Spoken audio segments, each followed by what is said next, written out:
D'Angelo sells paintings for $15 each. He pays $6 for supplies for each painting. Okay. Which expression could be used to find the amount of money D'Angelo makes by selling 25 paintings? Well, let's do this first. He sells each painting for $15, but he spends $6 on supplies for each. So how much money will he make per painting? Well, he takes in 15, but he loses 6 on the supplies. So each painting will get him 15 minus $6, which is 9.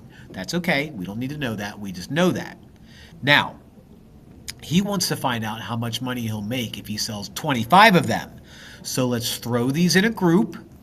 And if you're going to sell 25, that's 25 groups of that parentheses. So 25 times parentheses 5 minus 6. So we get B.